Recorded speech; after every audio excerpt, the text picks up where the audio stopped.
नमस्कार नमस्कार, मेरा नाम है राजीव कुमार बजाज, यानी आरकेबी, और मैं हूं इस वक्त एडवोकेट प्रदीप नंबियार जी के साथ। प्रदीप जी नमस्कार। नमस्कार सर, नमस्कार। और प्रदीप जी और मैं कहाँ हैं? नेशन नाउ पर। और नेशन नाउ हमेशा हमेशा आपके साथ और हमेशा ही आपके साथ रहेगा। आप सब लोगों को जय हिंद, जय महाराष्ट्र, जय भवानी, जय शिवाजी, वंदे मातरम, वंदे मातरम, भारत माता की जय, जय हिंद। जय Hind. To all our viewers in China, ni hao. To all our viewers in Japan, konnichiwa. हमारे आंखों जाबो to our viewers in East Africa, South Africa, the continent of Africa, wherever they speak Swahili.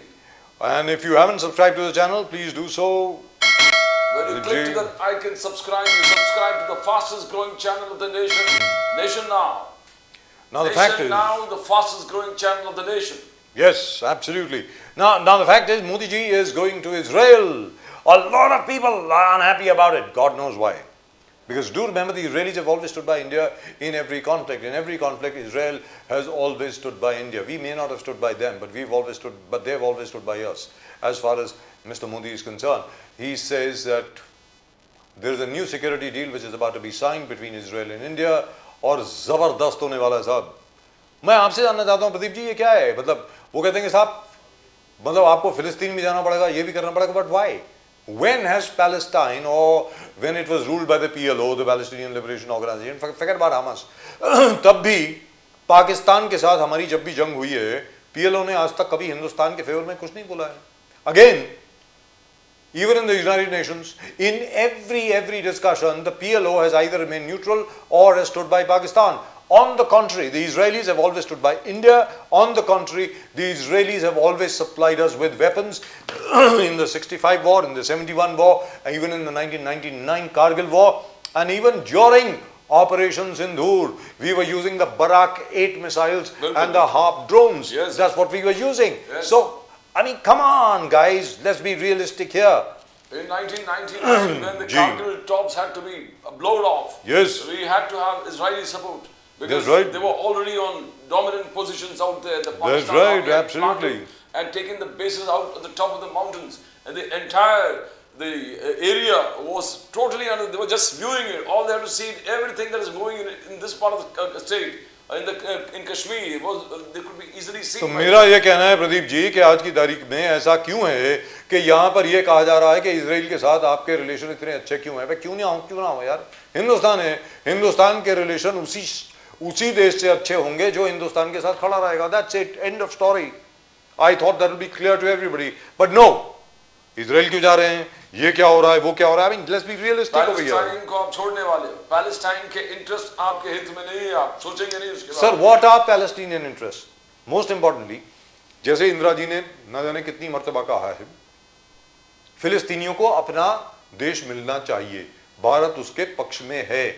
लेकिन आज की तारीख में जो फिलिस्तीन की स्थिति है, वहां पे a terrorist organization like Hamas is controlling that area. How can you support a terrorist organization? आप खुद बताइए ना, एक तरफ हिजबुल्लाह, एक तरफ हमस, मतलब हो क्या गया है आप लोगों को? और दूसरी तरफ आइसिल, और तीसरी तरफ आइसिस, और फिर Islamic state. You want to support these guys? You got to be kidding me. You can't do that. वो जमाना अलग था, इंदिरा जी का वक्त अलग था, राजीव गांधी जी का वक्त अलग था, वहां पर भी प्रदीप जी, इसके बावजूद कि हम लोग हमेशा फिलिस्तीन के साथ खड़े रहे, the Israelis still helped us, even in the 65 war, even in the 71 war. Exactly, sir. And even the Air Force says that Israel's support was so much. Yes. Immediately on demand, all those latest gadgets were supplied, which they could fly above the Pakistani force and drop things to blow up their tops in Kargil. And all these things were given in the last minute by Israel. No other nation actually supported India like Israel. That's right. Kargil war too. और दूसरी चीज क्या है, AI को लेकर के, artificial intelligence को लेकर के लोग चिल्ला रहे हैं। अरे क्यों चिल्ला रहे हो यार? हिंदुस्तान इस वक्त नंबर 3 है in terms of global activation of artificial intelligence. And but Rahul Gandhi ji wants a direct one-to-one open dialogue with Narendra Modi ji, Prime Minister. Which is not bad. आपने इस देश का इंटरेस्ट को बेच डाला, Indo-US deal. I would love to see that. Indo-US deal में आपने इस देश के हित को बेच डाला, फार्मर्स के इंटरेस्ट को बेच डाला। You know something, Pradeep ji? Pradeep ji, Adani, I would love to see such a debate. The leader of the opposition, the Prime Minister. Oh, that would be wonderful. I hope it happens. I really and truly hope it happens. I really and truly hope that such a debate takes place. So then we'll know exactly where everybody stands. However, as Piyush Goyal says, he is the Commerce Minister, by the way, as he says, how does Rahul Gandhi know? अरे मुझे खुद को नहीं मालूम यार क्या अभी deal क्या है पूरी. In any event, let's go straight across to our guests. I think we got a wonderful, wonderful panel of guests. Let's go straight across to them. All three. Mr. Sameer Bhakre, how are you, sir? Look at Sameer Bhakre sahab. That's a new jacket. Yes. Sameer Bhakre sahab, नमस्कार. नमस्कार नमस्कार sir. Sir ये designer jacket है, किसने बनाई है sir? ये क्या वो मतलब माशाल्लाह क्या जबरदस्त बॉम्बे से मंगाई है सर? कोई one of these big designers Bollywood के जो अपने डिजाइनर हैं वो उन्होंने भेजी है सर? बैंगलोर के. लग रहा है सर नागपुर की है सर. नागपुर की है. हाँ हाँ हाँ सर, नागपुर कोई कम नहीं है sir. Nagpur is a wonderful place. और आज की तारीख में विदर्भ और मराठवाड़ा में बहुत जबरदस्त बारिश हो रही है. I am really worried, very frankly speaking. Not good for the crops at all. Rabi crop will be affected by that. We'll talk about that too in just a minute. Uma Shankar Pandey जी नमस्कार. पांडे जी नमस्कार. कैमरे की तरफ देखें जरा, नजरें इनायत करें सर इस तरफ. जी जी नमस्कार. सर उस तरफ क्या देख रहे हैं? उस तरफ क्या देख रहे हैं? कोई और खड़ा है उस तरफ? क्या हो गया सर? मतलब ये दिलीप कुमार वाला पोज क्यों दे रहे हैं सर? ये ऐसा करके यूं साइड वाला. मैं मानता हूँ आप बहुत नाइस लुकिंग है, लेकिन आपको फिल्मों में होना चाहिए था. लेकिन फिर भी उमा शंकर पांडे जी नमस्कार, आपका स्वागत है sir. Thank you. Sushil Vyas ji, always a pleasure having you on the show, sir. Really and truly wonderful, fantastic. Really and truly, absolutely lovely. Let me go across to Uma Shankar Pandey साहब first. Uma Shankar Pandey जी, राहुल गांधी जी ने ये बोला है कि वो चाहते हैं कि एक 1-to-1 डिबेट हो मोदी जी के साथ इंडिया यूएस डील के ऊपर. तो do you think it will happen? आपको लगता है ऐसा होगा क्या कभी? Uma Shankar Pandey ji please. I would love to see it. Anyway everybody would love to see it. Please. बिल्कुल होना चाहिए. राहुल गांधी जी ने तो लोकसभा में भी प्रधानमंत्री जी को चुनौती दी कि आप उनसे 15 मिनट की डिबेट कर लीजिए. आज फिर उन्होंने चुनौती दी है प्रधानमंत्री जी को कि आप इंडो यूएस डील खत्म करके दिखाइए. आप कर नहीं सकते हैं. प्रधानमंत्री जी ना प्रेस वार्ता करते हैं, ना विपक्ष के नेता की चुनौती स्वीकार करते हैं, या और अगर कुछ महिला सांसद उनकी सीट पर पहुंचकर प्रदर्शन करती हैं तो प्रधानमंत्री जी उससे डर के आते नहीं है. अगर कुछ युवा कांग्रेस के पदाधिकारी शांतिपूर्ण प्रदर्शन करने एआई समिट में जाते हैं तो प्रधानमंत्री जी की भाषा बिल्कुल इस तरह ही हो जाती है. ऐसे ऐसे शब्दों का प्रयोग करने लगते हैं जो उनके संस्कार को दिखाने लगते हैं. तो ये जो छुई मुई प्रधानमंत्री हैं, ये जो विक्टिम कार्ड खेलने वाले प्रधानमंत्री हैं, ये जो बात बात पर रोने वाले प्रधानमंत्री हैं, ये जो महत्वपूर्ण मुद्दों पर मौन हो जाने वाले प्रधानमंत्री हैं, ये जो नरेंद्र प्रधानमंत्री जी हैं, ये कभी राहुल गांधी जी की चुनौती स्वीकार नहीं कर सकते. और मैं आपके शो पर पूरी जिम्मेदारी से ये कह रहा हूं कि आप नरेंद्र मोदी जी को ऐसे किसी भी जगह पर नहीं पाएंगे जहां पर उनको किसी से डिबेट करना पड़े. वो एक रटा रटाया लिखा हुआ टेलीप्रॉम्प्टर पर भाषण पढ़ते हैं या पार्लियामेंट में लिख के आते हैं, वो उसको उसी के लिए वो जाने जाते हैं. ये फुल टाइम एक्टर, वो एक्टिंग करते हैं. और एक्टिंग में जिससे तमाम तरीके के जो इमोशंस हैं ये कोई एक्टर प्ले करता है तो मोदी जी वही प्ले करते हैं. लेकिन सर आप जो बोल रहे हैं सर उमा शंकर पांडे जी, जो अभी आपने कहा बाकी सब चलो ठीक है, वो that is part of politics. आप वो क्या है कि बीजेपी उनको पप्पू राहुल बोलती है, आप उनको सरेंडर मोदी बोलते हैं, ठीक है चलता है. पॉलिटिक्स में इतना तो होता ही है सर, ऐसी कोई बात नहीं.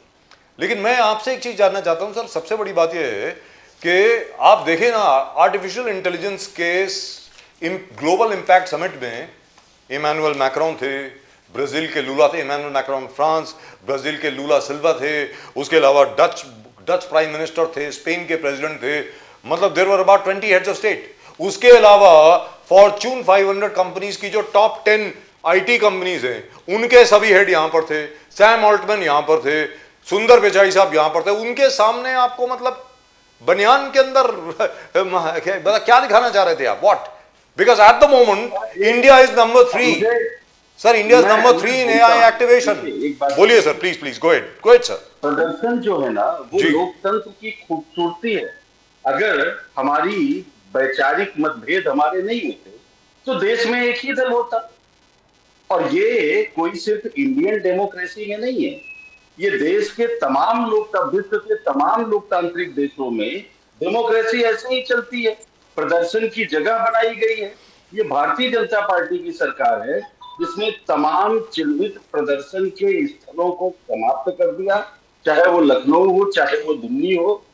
जवाहरलाल नेहरू जी और तमाम जो प्रधानमंत्री रहे, उन्होंने आलोचकों का, चाहे वो विपक्ष के नेता रहे हो, चाहे वो पत्रकार रहे हो, चाहे वो कवि रहे हो, सबका उन्होंने सम्मान किया है।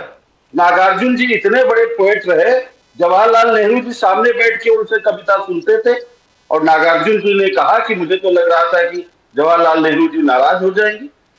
किरण बेदी जी ने जब इंदिरा गांधी जी के एम्बेसडर को नॉन पार्किंग एरिया में खड़े पाया तो इंदिरा और उस पर चालान ठोक दिया, तो इंदिरा जी ने किरण बेदी जी को अपने घर पे बुला के उनके साथ लंच किया। दुरुस्त बात। जवाहरलाल नेहरू जी का कॉलर जब एक बुजुर्ग महिला ने पकड़ लिया और जवाहरलाल नेहरू जी ने पूछा कि माता जी आपने कॉलर क्यों पकड़ लिया, तो उन्होंने कहा कि आजादी मिली, आप तो प्रधानमंत्री हो गए, मुझे क्या मिला। तो जवाहरलाल नेहरू जी ने मुस्कुराते हुए कहा कि आपको प्रधानमंत्री का कॉलर पकड़कर पूछने का अधिकार मिल गया। ये लोकतंत्र की खूबसूरती है। पांडे जी, मोदी साहब का कहना जवाब नहीं देना चाहते हैं, और अगर हमारे युवा कांग्रेस के 8-10 साथी प्रदर्शन करने चले गए तो बुरा लग गया। कॉमनवेल्थ की वो तस्वीर याद करिए, तो थे जब पूरा प्रदर्शन करने गांव पहुंच गए थे लाल लश्कर के साथ, उस समय तो आज के से ज्यादा देशों के लोग वहां पर मौजूद थे, खिलाड़ी मौजूद थे, राजनीतिक मौजूद थे, अधिकारी मौजूद थे। फिर उस पर प्रधानमंत्री जी को तो भाजपा छोड़ के भाग जाना चाहिए था। इन बीच की वो तस्वीरें याद करिए। ये चीज मुझे जरा बताइएगा, ये ना निर्वस्त्र किसको कहते हैं? केवल टी शर्ट उतार दें, नीचे बनियान दिखे, ये निर्वस्त्र है? या पूरा कपड़ा उतार दे उसको नग्नता कहते हैं? या जो अनिल विज ने किया कि ऊपर का पूरा कपड़ा बनियान से उतार दिया, नंगे थे, शर्ट उतारने की जरूरत क्या था? शर्ट उतारने की जरूरत क्या था? आप नंगे ही थे पांडे जी, अगर ये जो नंगे थे, शर्ट उतारने की जरूरत क्या था? उसके साथ आज विकास की दौड़ समझ में यहाँ पर लेके प्रधानमंत्री मनमोहन सिंह जी ने तो नहीं कहा कि देश की इज्जत चली गई, कॉमनवेल्थ में पूरे विश्व के लोग आए हुए हैं। नरेंद्र मोदी जी तो ऐसी भाषा बोलने लगे जो गली साफ लोग बोलते हैं। तो हाँ, गलियों के बेताज बादशाह हैं नरेंद्र मोदी, क्योंकि घर से बहुत जल्दी चले गए। बात तो सुनिए, घर, परिवार, माता पिता। This is not personal. अगर आप जो है उस भाषा पर उतर आते हैं, गर्लफ्रेंड की बात करते हैं, आप जर्सी काऊ की बात करते हैं, आप कांग्रेस की विधवा की बात करते हैं, उमाशंकर पांडे जी, ये तो आप प्रधानमंत्री उमाशंकर पांडे जी, आपकी बात आ गई। अरे सर, एक सेकंड, इतना भी पीछे मत जाइए, क्योंकि फिर क्या है कि वो खून की खेती। एक मिनट, मौत का सौदागर वो भी आएगा। भाई ये प्रदीप जी आपसे सवाल पूछ रहे हैं, जरा सवाल सुनिए ना सर प्लीज। मोदी जी का कहना नंगा तो थे ही, शर्ट उतारने की जरूरत क्या था? That is first.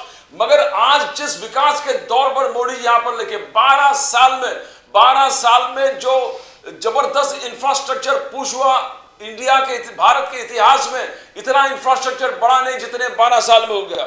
जो उन्होंने कहा सिक्योरिटी, चाहे कश्मीर के इंसर्जेंसी हो, चाहे माओइस्ट को कंट्रोल में करना हो, नॉर्थ ईस्ट के जो इंसर्जेंसी, तो आज golden period of security age पर अमित शाह, मोदी जी कंसर्न, $30 ट्रिलियन के एक्सपोर्ट अपॉर्चुनिटीज कर दिया है मोदी साहब ने। थर्ड लार्जेस्ट इकोनॉमी की तरफ हम बढ़ रहे हैं, एआई में टॉप 3 में ऑलरेडी है। तो विकास, विरासत, हर चीज को लेके जा रहे हैं, आप सिर्फ बदनाम कर रहे हो पांडे जी। मैं आपके शो पर जितनी बातें बोलूंगा, एक भी अगर तथ्य से अलग हो, एक भी गलत तथ्य हो, तो आप मुझे रोकिएगा, मैं माफी मांगूंगा। मैं आरएसएस से नहीं आता हूं। आरएसएस अंग्रेजों से माफी मांगती थी, 60 रुपए पेंशन लेती थी, लेकिन हम लोग उस टाइप के माफी भी नहीं है। हमारे यूथ कांग्रेस के जो युवा साथी, जिनको डराने के लिए कैद किया है मोदी जी की पुलिस ने, वो माफी भीड़ नहीं बनेंगे। आप देखिएगा, पसीना ठोक के लड़ेंगे, डरने वाले लोग नहीं है। राहुल गांधी जी की सदस्यता आपने खत्म कर दी तो वो डरे क्या, लड़े। आपने तमाम अपने छुटभइये नेताओं से, कहीं सुल्तानपुर, कहीं गुजरात, तमाम मुकदमे राहुल गांधी जी पर ठोक दिए, लेकिन राहुल गांधी जी डरे क्या, माफी मांगे क्या? नहीं। देखिए, आप जो इंफ्रास्ट्रक्चर की बात कर रहे हैं, जरा इसका भी सच समझ लिया जाए। पहला सच तो ये समझ लिया जाए कि ये इंफ्रास्ट्रक्चर होता क्या है। अगर आप पुल की बात करें तो मोदी जी 2021 से, अगर मैं केवल 25 का डाटा लूं, तो नेशनल हाईवेज के पुल 21 पुल बनते ही धराशायी हो गए। तमाम नेशनल हाईवे बने और पहली बारिश में बह गए। इंदिरा गांधी एयरपोर्ट 1, टर्मिनल 1 का आप दृश्य याद करिए कि कैसे वो नए बने, छत धराशायी हो गए, जिसकी मौत हो गई। आप याद करिए गुजरात के मोरबी का पुल, 135 लोग मर गए। आप याद करिए आनंद, गुजरात का ही आनंद का क्या नाम है उस पुल का, मैं बता दूं, गंभीरा जी पुल। जी जी जी जी वो याद है, बनते याद ही है। गिर गया, उसमें 15 लोग मारे गए। बनारस मोदी जी का संसदीय क्षेत्र है, पुल बनते ही धराशायी हो गया, 6 लोग मर गए। और वो कंपनी जिसकी थी माननीय कैबिनेट मिनिस्टर मोदी जी के अनन्य सहयोगी। आप याद करिए वंदे भारत का वो दृश्य, पूरे देश ने देखा कैसे वो छत से पूरा पानी बह रहा था और यात्री जो है उनको उठ के हटना पड़ा। ये अभी याद करिए आप एयर इंडिया का हादसा, ये सब तो मोदी जी की उपलब्धि है ना। आप याद करिए सबसे बड़ा जो अभी एरोप्लेन की क्राइसिस हुई, पूरा लोग कितने समय तक यात्री पैसा देकर परेशान रहे, इंडिगो लाखों एयरवेज। लाख रुपए दे के लोग अपने गंतव्य तक इंडिगो, जाने को इंडिगो। मजबूर हुए। और जो नहीं दे सकते थे वो, उनकी जो दुर्दशा हुई वो पूरे देश ने अभी देखा। आप और बात करिए, मैं उत्तर प्रदेश की बात करूं, 7 एयरपोर्ट नए फंक्शनल का दावा मोदी जी और योगी जी ने किया। और उसमें से 2026 में आरटीआई मांगी गई कि कितने फंक्शनल एयरपोर्ट बीजेपी ने बनाए, तो 7 का इन्होंने दावा किया था। आरटीआई का खुलासा है उसमें 6 बंद हो गए। वो 6 कौन कौन से हैं? वो 6 हैं आपका श्रावस्ती का एयरपोर्ट बंद हो गया, मैं लेके आया हूं। कुशीनगर का बंद हो गया, मुरादाबाद, अलीगढ़, चित्रकूट और आजमगढ़, साथ में 6 तो बंद हो गए। एक केवल अयोध्या का महर्षि वाल्मीकि इंटरनेशनल एयरपोर्ट चल रहा है। तो ये इनकी उपलब्धि है। कांग्रेस ने उत्तर प्रदेश में रायबरेली और गोरखपुर का एम्स बनाया, तीसरा एम्स ये बता दें इन्होंने उत्तर प्रदेश में बनाया। कांग्रेस पार्टी ने उत्तर प्रदेश में 3 थर्मल पावर के नेशनल स्टेशन लगाए, चौथा ये बता दें इन्होंने कहां पे लगाया। हमने कांग्रेस पार्टी ने जो ट्रेडिशनल उत्पाद थे उत्तर प्रदेश में हर जिले में, उसको आगे बढ़ाने का काम किया। चाहे वो कांग्रेस का लेदर उद्योग रहा हो, चाहे वो मेरठ का स्पोर्ट्स का हब रहा हो, चाहे वो मुजफ्फरनगर का गुड़ उद्योग रहा हो, सहारनपुर का वास्तुकारी का उद्योग रहा हो, फिरोजाबाद का चूड़ी उद्योग रहा हो, उमाशंकर पांडे जी का कालीन उद्योग रहा हो, बनारस का साड़ी उद्योग, सर सब मान्य, सर वो पूरी लिस्ट है मेरे पास। इंफ्रास्ट्रक्चर डेवलपमेंट की बात कहां से आप कर रहे हैं? सर हमारे पास है लिस्ट वो पूरी। बुंदेलखंड एक्सप्रेस का आज पांडे जी एक मिनट, एक्सप्रेस वे धराशायी हो जाता सर सवाल तो सुन लेना sir. Sir sir sir please please, आपकी बात आ गई, आपकी बात आ गई है सर, लेकिन इसमें सबसे बड़ा सवाल ये आता है जिसके लिए मैं आपके पास वापस आऊंगा कि भाई अगर कांग्रेस ने इतना अच्छा काम किया तो कांग्रेस की दुर्दशा क्यों है उत्तर प्रदेश में 1989 के बाद आज आपका कोई मुख्यमंत्री नहीं बन पाया। मैं जाता हूं समीर बागरे साहब के पास। समीर बागरे साहब, मैं आपसे जानना चाहता हूं, कांग्रेस का यह कहना है, और बात भी ठीक है, अगर पंडित जी की अगर बात करें, एक बहुत बड़ा इंसिडेंट है पंडित नेहरू का, जो लोग जो हैं वो याद नहीं रखते। क्यों नहीं याद रखते मुझे मालूम नहीं है, लेकिन मैं तो बहुत बड़ा पुराना पत्रकार हूं इसलिए मुझे याद है। एक आती थी शंकर्स वीकली, शंकर्स वीकली में जो शंकर थे, कार्टूनिस्ट थे, वो हर हफ्ते पंडित जी का मजाक उड़ाते थे अपने कवर पे। एक हफ्ता शंकर्स वीकली नहीं छपी। पंडित जी ने पूछा वो कहां है, कहा भाई शंकर बीमार है। Do you know Pandit Nehru actually went to his house, उसके घर गए पूछने के लिए तेरे को क्या हो गया है। मैं हर हफ्ते वेट करता हूं कि इस बार तू मेरे बारे में क्या कार्टून बनाएगा। ये पंडित नेहरू के शब्द हैं। तो कांग्रेस का यह कहना है we have a right to protest, that's our democratic right. अब आप बोलें समीर बागरे साहब, प्लीज गो अहेड सर। देखिए, कांग्रेस पार्टी डेमोक्रेसी की बात करे, एक फैमिली की पूरी जागीर बना के इन्होंने पार्टी एक परिवार को परोस दी है। और अब आप इनके प्रवक्ता को सुन रहे थे, ये इतने चुनाव क्यों हार, हम क्लियर कहना चाहता हूं, राहुल गांधी किस टूल किट का हिस्सा है ये हम सबको पता है। और राहुल गांधी ने क्या कोशिश की है, पहले उन्होंने कोशिश की कि भैया संवैधानिक संस्थाओं पे डाउट क्रिएट करो, चाहे इलेक्शन कमीशन हो, चाहे सुप्रीम कोर्ट हो, चाहे हाई कोर्ट हो, चाहे बाकी संस्थाएं हो। जब ये इसमें फेल हो गए तो उन्होंने वो ईवीएम चोरी का नारा शुरू किया, ईवीएम खराब का नारा शुरू किया, फिर इन्होंने वोट चोरी का नारा शुरू किया। उसमें भी जब ये फेल हुए तो इन्होंने कहा कि भाई जैन जी ने श्रीलंका और नेपाल जैसा यहाँ आंदोलन करना चाहिए। जब जैन जी ने इनको हर स्टेट में लताड़ा, उसके बाद इनको समझ में आया कि भाई अभी कुछ नहीं हो सकता।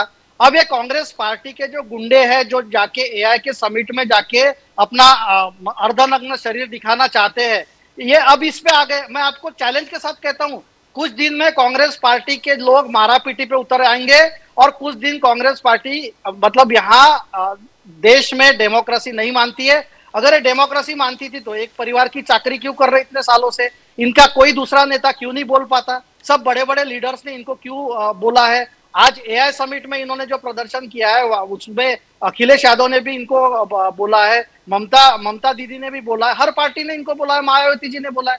और राहुल गांधी को क्या यूएस ट्रेड डील का मतलब एबीसीडी तो भी पता है क्या? और ये जो आप स्क्रीन पे दिखा रहे हैं जो लड़के घूम रहे बनियान पे, वो उनको क्या यूएस ट्रेड डील पता है क्या? क्या क्या बताना चाहते? कुछ भी एक स्टेटमेंट कर देना। 4 बार तो ये पांडे जी बोल रहे थे कि माफी भी नहीं। अरे तुम्हारे राहुल गांधी ने 50 बार सुप्रीम कोर्ट में माफी मांगी है। तुमको राफेल पे मांगना पड़ा है, चौकीदार चोर पे मांगना पड़ा है, सावरकर पे मांगना पड़ा है। क्या बात कर रहे हैं आप? गलत बात कर रहे हैं आप। कांग्रेस पार्टी पूरी देश को बेचने की जो साजिश है, और आप इंफ्रास्ट्रक्चर की बात करते हैं। जनता लोगों के बैंक अकाउंट आपने नहीं खोले थे 60 साल में, 55 करोड़ बैंक अकाउंट मोदी जी ने खोले। आप इंफ्रास्ट्रक्चर की बात करेंगे? अब मोदी जी ने, नितिन गडकरी जी ने, देवेंद्र फडणवीस जी ने, योगी जी ने जो इंफ्रास्ट्रक्चर क्रिएट किया उसके कारण आप चल फिर रहे। कांग्रेस पार्टी के राज में श्रीनगर में पाकिस्तान का झंडा लगता था लाल चौक पे, आज श्रीनगर में भारत का झंडा है, वहां पर पूरे प्रोग्राम्स होते हैं, श्रीनगर में पूरा डेवलपमेंट हो रहा है। आज ही मोदी जी ने एयरपोर्ट का एक्सपेंशन अनाउंस किया कैबिनेट में। तो कांग्रेस पार्टी हताशा निराशा से ग्रस्त है, और इनको पता है कि हम लोग अगर राहुल गांधी के साथ खड़े नहीं रहेंगे तो हमको पार्टी में कोई पोस्ट नहीं मिलेगी। इसलिए इनके पार्टी में राजीव जी, प्रदीप जी, अब एक क्राइटेरिया बन गया है, जो अपशब्द कहेगा, जो गुंडाई करेगा, जो मारपीट करेगा, वो राहुल गांधी के टीम में रहेगा। आप उनके शब्द देखिए कैसे बात करते हैं। एक वो बिट्टू जी को क्या बोला था इन्होंने, look my traitor friend is coming. आप एक सांसद से ऐसी बात करते हैं? अरे आपके पार्टी में नहीं, लेकिन उससे रिस्पेक्ट से तो बात कीजिए। मोदी जी के बारे में सोशल मीडिया में तो रोज हजारों क्रिटिसिज्म हो रहा है, तो उसमें क्या फ्रीडम ऑफ स्पीच नहीं है क्या? आपके पूरे जो लेफ्ट एक्सट्रीमिस्ट हैंडल्स है वो तो रोज मोदी जी को क्रिटिसाइज करते हैं। सोनिया गांधी ने मौत का सौदागर और खून की दलाली बोला था। जी, बोला तो था। पहले अपने गिरेबान में जाके पांडे जी, आपको देश की जनता ने रिजेक्ट किया है। आपको आप राहुल गांधी के नेतृत्व में 95 बार चुनाव में रिजेक्ट हो चुके हैं। आपकी हताशा निराशा है, आपके पास ना आइडियोलॉजी है, ना विकास का मॉडल है, ना कोई विजन है। राजीव जी, प्रदीप जी, मैं इनसे पूछना चाहता हूं, इन्होंने इतने स्टेट गवर्नमेंट में रूल किया, ये क्यों नहीं बता सकते कि कर्नाटक मॉडल ऑफ डेवलपमेंट हमारा ऐसा है, हिमाचल मॉडल ऑफ डेवलपमेंट हमारा ऐसा है। हर जगह आप बैंकरप्ट हो रहे हैं, आपने जो प्रॉमिसेस किए वो पूरे नहीं कर पा रहे। और यहाँ हर भारतीय जनता पार्टी की सरकार देखिए, हर एक प्रॉमिस पूरा किया, चाहे महाराष्ट्र में हो, चाहे उत्तर प्रदेश में हो। और उत्तर प्रदेश में इतना बड़ा इन्वेस्टमेंट आ रहा है, इतने लोग आ रहे हैं, और आप कहाँ सो रहे हैं भाई साहब? आपकी पार्टी तो वहां चौथे नंबर के बाहर हो चुकी है। आज देश के सबसे बड़े 10 राज्य में आपकी पार्टी कहाँ है? आपकी पार्टी बिहार में कहाँ है? आपकी पार्टी तमिलनाडु में कहाँ है? आपकी पार्टी महाराष्ट्र में कहाँ है? आपकी पार्टी गुजरात में कहाँ है? हर जगह आपको मुंह की खानी पड़ी है। कांग्रेस पार्टी एक निगेटिविटी का भंडार है, और Rahul Gandhi international tool kit का हिस्सा है। ये तो ऐसी बाकरे साहब, Rahul Gandhi says I stand by shirtless protesters। Shirt निकाल के जिन्होंने आंदोलन किया, मैं उनके साथ, I back them, I want to stand with them, I want to challenge Prime Minister Modi to a one-to-one talk। Prime minister Modi को मैं चैलेंज, राहुल गांधी जी का कहना, 1-to-1 चैलेंज करता हूं, एफटीए इंडो यूएस डील पे बात करें, आप ये ऐसे एआई समिट पे हमसे बात करें। आपने देश के एग्रीकल्चरल फार्मर्स के धोखा दिया है, एग्रीकल्चरल इंटरेस्ट को आपने कॉम्प्रोमाइज कर दिया है, एफटीन फाइल पे आपका नाम आया है। This are the thing. आपको आप तो देश झुका किस लिए? इस कारण से देश झुका हुआ। How do you see that statement जो कल उन्होंने वीडियो के माध्यम से सेल्फी से अपना पोस्ट कर दिया. How do you see that? Pradeep ji, Rahul Gandhi ji का जो स्टेटमेंट है वो एक लीडर ऑफ ऑपोजिशन को शोभा नहीं देता है। संवैधानिक पद पे बैठे और एक गली के गुंडे जैसी वो बात कर रहे हैं। तो आपको समझना पड़ेगा कि अगर राहुल गांधी कोई चीज बोल रहे हैं, मैं तो आप प्रधानमंत्री मोदी जी से क्या डिबेट करते, मैं तो कहता हूँ कि मेरे से एक बार यूएस ट्रेड डील पे डिबेट करके देख लीजिए। अब मैं चैलेंज करता हूँ कि इनके सभी प्रवक्ता आए और सभी इनके पार्टी के लीडर आए, मैं अकेला बोलने को तैयार हूँ। अरे आपने पढ़ी भी है क्या? जॉइंट स्टेटमेंट भी पढ़ा है क्या? इंटरिम स्टेटमेंट पढ़ा है क्या? यूएस का स्टेटमेंट पढ़ा है क्या? आपको कुछ पढ़ाई नहीं करनी और कुछ भी आके बात करनी है, जनता को गुमराह करना है। और राहुल गांधी क्यों नहीं सपोर्ट में उन लड़कों के रहेंगे जो कि ये साजिश ही राहुल गांधी के घर में रची गई है। तो सर ये बात बताइए, चलिए वो बात तो हो गई। The way the Congress has reacted, उसमें क्या है कि मुलायम सिंह यादव साहब हों, तेजस्वी यादव साहब हों, यहाँ तक कि डीएमके के स्टालिन साहब हों, ममता बनर्जी हों, सभी लोगों ने कहा है कि भाई ठीक है हम लोग विरोध में हैं, लेकिन अंतरराष्ट्रीय सम्मेलन अगर कोई हो रहा है वहां पर दुनिया के सामने ऐसा नहीं करना चाहिए था। ये हर एक ने बोला है, इसमें कोई दो राय नहीं है। But what I would like to ask you is this, why this opposition to artificial intelligence? Sir, PricewaterhouseCoopers, one of the best known auditing firms in all over the world, and Standard & Poor's, they have said that AI, artificial intelligence, could add $550 billion to India's foreign exchange earnings in another 10 years. Right now also, as of December 31st, India has earned $28 billion only from artificial intelligence. तो मेरा ये कहना है कि उसके ऊपर क्या, they say we lose jobs, but we always lose jobs and we create new ones. Sir, जैसा मैं बार बार बोलता हूं, एक जमाना था मुंबई शहर में टमटम चला करती थी, वो विक्टोरिया चला करती थी, आजकल नहीं चलती, आजकल लोग गाड़ी में जाते हैं। इसका मतलब यह है कि जो टमटम वाले थे, चाबुक बनाने वाले थे, उन सबको लगाम बनाने वाले थे, we should have stuck to them. Is that what we are saying? Bhagre Sahab, why this opposition to progress? I don't understand this. Sir, I can reply to this question in one line. Because Rahul Gandhi and Congress party's intelligence is artificial. That's why they are saying this. उनके पास intelligence ही नहीं बचा है कि जो देश के बारे में सोच सके। अरे भाई, जब दुनिया में पहली बार सॉफ्टवेयर का 2000 में Y2K का जो आया था, उसके बाद कितनी अपॉर्चुनिटीज क्रिएट होती है। जब टेक्नोलॉजी आती है तो आपको टेक्नोलॉजी के साथ चलना पड़ेगा, टेक्नोलॉजी को अडॉप्ट करना पड़ेगा, और भारत जैसे देश में हर चीज की अपॉर्चुनिटी क्रिएट होगी। अगर आपके कोई नए कुछ जॉब्स कम होने वाले तो हजारों लाखों जॉब्स बढ़ रहे हैं। आज आर्टिफिशियल इंटेलिजेंस के कारण कितने जॉब्स बढ़ रहे हैं। तो जब कांग्रेस पार्टी का इंटेलिजेंस ही आर्टिफिशियल है, तो आर्टिफिशियल इंटेलिजेंस के बारे में समझ नहीं सकते। Now over here, one thing is there. Sorry to interrupt you. This is something which I would like Uma Shankar Pandey ji to answer later after I've been to Vyas साहब। लेकिन उसके पहले मैं चाहूंगा समीप बागरे साहब, आप इस पे जरा कमेंट करें। Sir, when Rajiv Gandhi was Prime Minister, Rajiv Gandhi ji opened the doors, दरवाजे खोले उन्होंने इंफॉर्मेशन टेक्नोलॉजी के लिए, कंप्यूटर्स के लिए।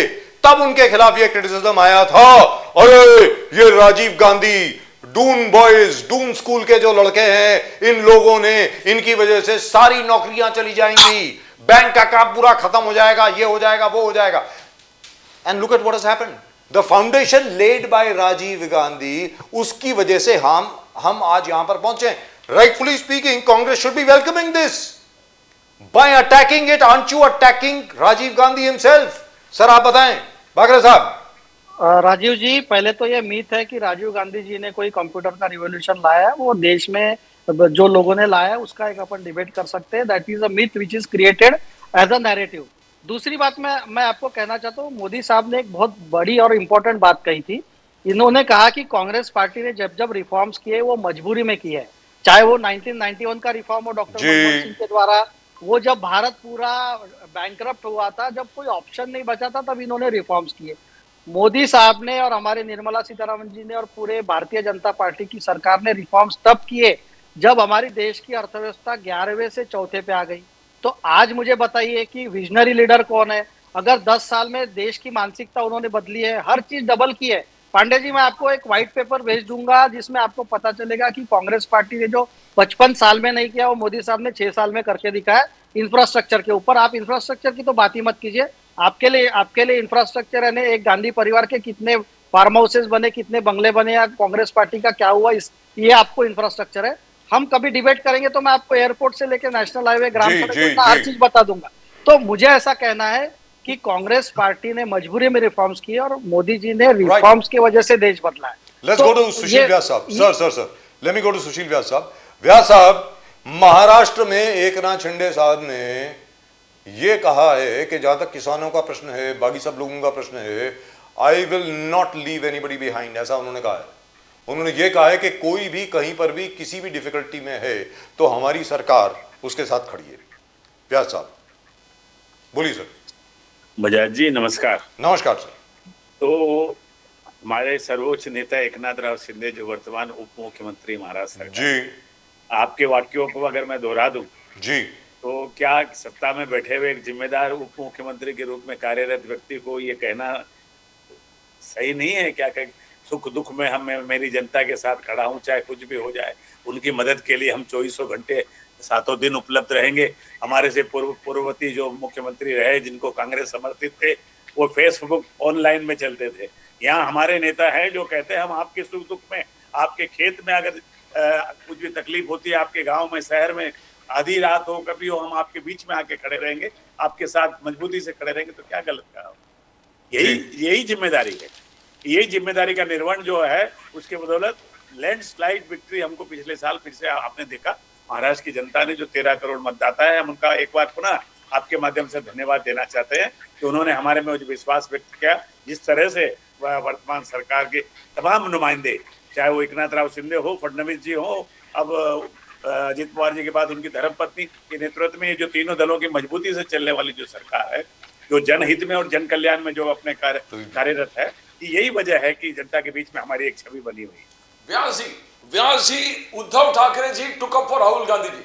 उद्धव ठाकरे जी ने कहा राहुल गांधी जी ने अगर स्ट्रिप्ट लोगों को वहां पर बेच दिया तो क्या गुनाह कर दिया।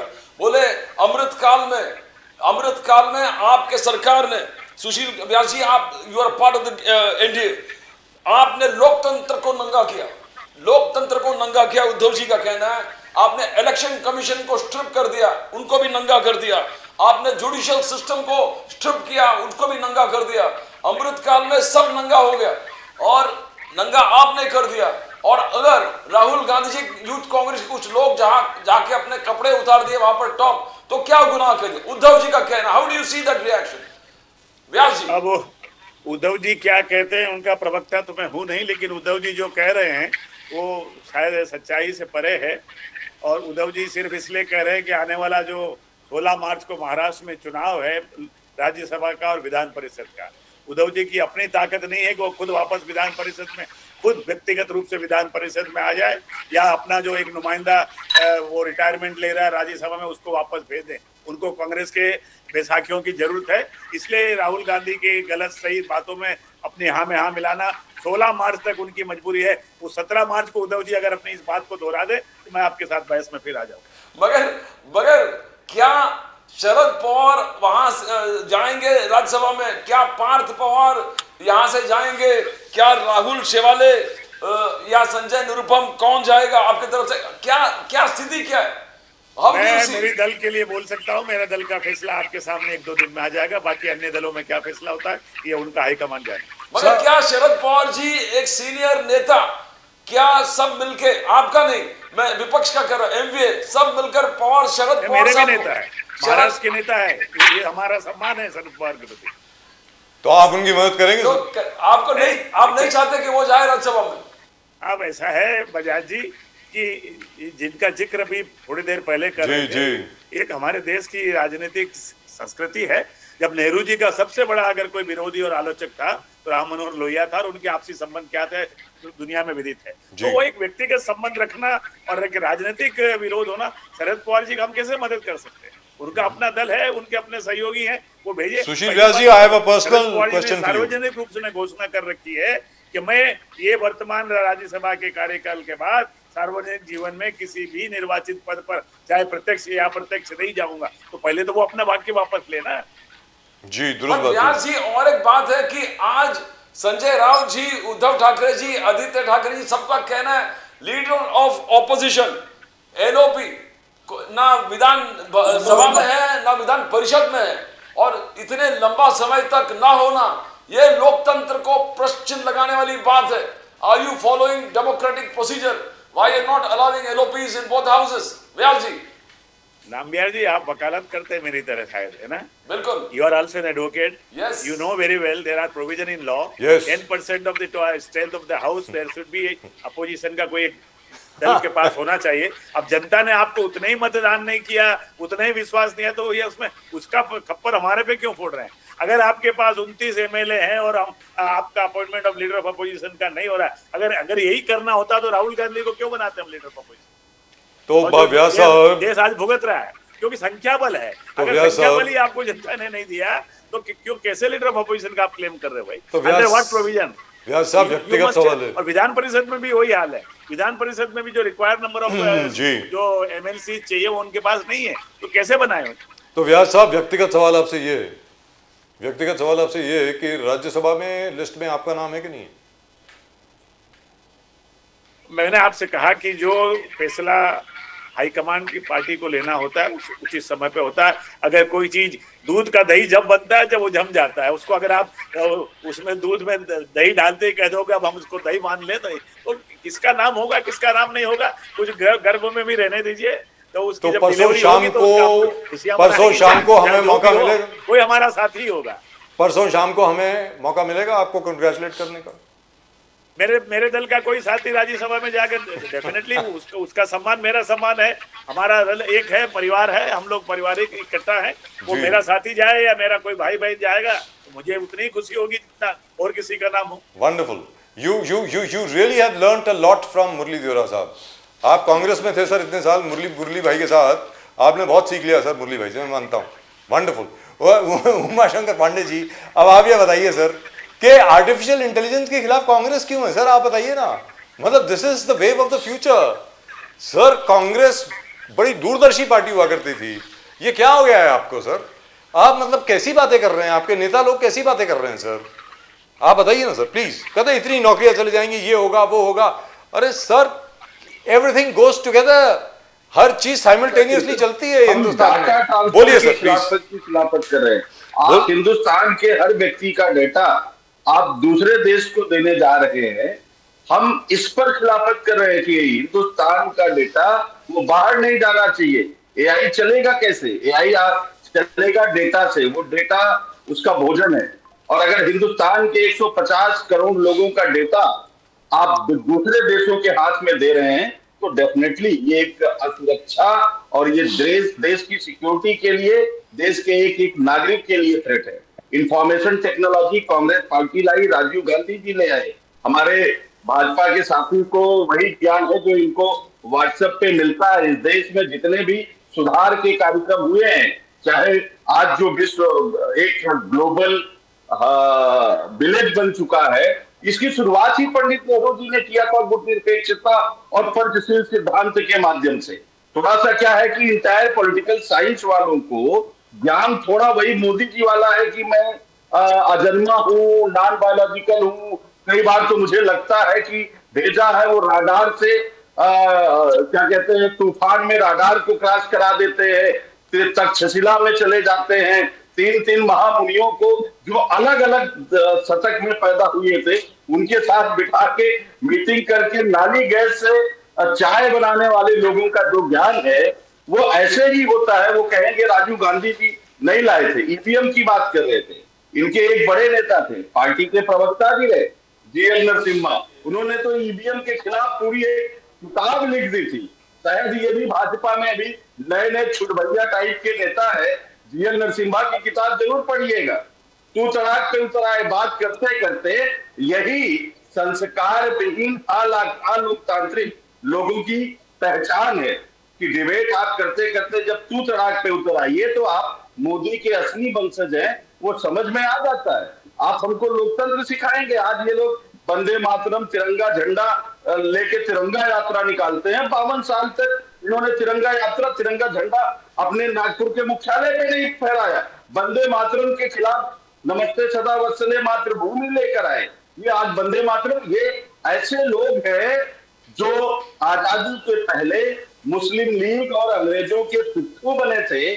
60 रुपए उनसे पेंशन लेते थे, उनके चरणों में योर ओबीडियंट सर्वेंट लिखने वाले लोग थे, आज वो जो है कांग्रेस पार्टी को डेमोक्रेसी और देशभक्ति सिखा रहे हैं। इससे बड़ी तो सर आप ये बताइए, और ज्यादा तथ्य परक बातें और क्या हो सकती है? तो उमाशंकर पांडे जी ये बता दें सर ये तो आपकी आर्गुमेंट है ही बीजेपी के खिलाफ। उसके बाद राजीव गांधी जी ने, सुनिए, जब ये देश आजाद हुआ, नहीं सुनना चाहते हैं क्या? सर ऐसा है, Rajiv Gandhi ji was a very dear friend of mine. Let me tell you this. My father was in the Congress. My mother was in the Congress. My grandfather, grandmother and father all went to jail for the Congress. So I know Rajiv Gandhi. I knew Rajiv Gandhi ji very well. For the country. Yes sir. All I am saying is this. आप जो बता रहे हैं sir उसमें कोई argument नहीं है। मैं सिर्फ आपसे इतना पूछना चाहता हूं कि कांग्रेस की दुर्दशा क्यों है अभी। चलिए उत्तर प्रदेश का ही बता दीजिए, यूपी में आपकी हालत क्यों खराब है, ये बताइए सर प्लीज। बोलिए सर, बोलिए। आप 11 करोड़ लोगों ने कांग्रेस पार्टी को 2024 में वोट किया और 14 करोड़ और 16 करोड़ माफी चाहेंगे नरेंद्र मोदी जी को मिला। 102 एमपी हमारे जीत के आए, 240 उनके जीत के आए। ये दुर्दशा आपको लगता है? 6 राज्यों में हमारी सरकार है, ये आपको दुर्दशा लगती है? ये डेमोक्रेसी की जो खूबसूरती है वो दिखाता है कि अगर कांग्रेस पार्टी देश के जनता को नहीं समझ में आ रही है तो जाहिर सी बात है उसके पास दूसरे ऑप्शन है। इतना खूबसूरत संविधान कांग्रेस पार्टी ने बाबा साहब भीमराव अंबेडकर जी के नेतृत्व में बनाया है और डेमोक्रेसी का जो कांग्रेस पार्टी सम्मान करती है, जब पहली इंटरनल गवर्नमेंट बनी तो हमने उसमें सभी विरोधी विचारधाराओं के लोगों को जगह दिया, चाहे वो श्यामा प्रसाद मुखर्जी थे, चाहे वो डॉक्टर भीमराव अंबेडकर जी थे। ये डेमोक्रेसी को यही चेंज है पांडे जी, नहीं है Pandey ji, this is the change that we are talking about. ये ऑपरेशन सिंदूर, ऑपरेशन सिंदूर जो है घर में घुस के मारने वाली बात। विदेश मंत्रालय के मंत्री थे पांडे जी, दोगलापन समझिए, सीधे दोगले लोग हैं। ऑपरेशन सिंदूर, 4 साल तक वो ऑपरेशन सिंदूर वर्सेस 26/11 24/11 में 26/11 में कांग्रेस रिस्पॉन्स क्या था, मनमोहन सिंह का रिस्पॉन्स क्या था? पांडे जी चेंज क्या है? चेंज क्या है पांडे जी? चेंज 26/11 में नो रिस्पॉन्स, यहाँ पर घर में घुस के मारने वाली बात है पांडे जी। यहाँ पर 26 सिंदूर, ऑपरेशन सिंदूर की बात है, घर में घुस के। जब योगी जी कहता ब्रह्मोस भी रखेंगे और बुलडोजर भी चलाएंगे, बुलडोजर भी चलाएंगे और ब्रह्मोस भी चलाएंगे, तो आप विरोध क्यों करते हो? बुलडोजर चला तो आप विरोध क्यों करते हो? प्रांत में मिलकर सरकार चला रहे थे पांडे जी ऑपरेशन सिंदूर, भारत छोड़ो करो मरो का आंदोलन शुरू किया। पांडे जी, इसका मतलब क्या हुआ कि ये अंग्रेजों के 2 पिट्ठू थे, एक आरएसएस हिंदू महासभा थी और दूसरी तरफ मुस्लिम लीग थी, जिनके साथ मिलकर ये देश के साथ पांडे जी आप चेंज क्या पूछ रहे हैं? चेंज यही है, क्या बदला पांडे जी? ऑपरेशन सिंदूर, ऑपरेशन सिंदूर 26/11 आप चुप बैठे, पूरे देश चाहते थे कि आप कुछ करें, आपने नहीं किया, आप कुछ नहीं किया, मनमोहन सिंह जी ने कुछ नहीं किया। लोग आपसे यही पूछ रहे हैं, आपने क्यों शांत बैठे? उसके बाद सर्जिकल स्ट्राइक हो गया, बालाकोट स्ट्राइक हो गया, ऑपरेशन सिंदूर हो गए।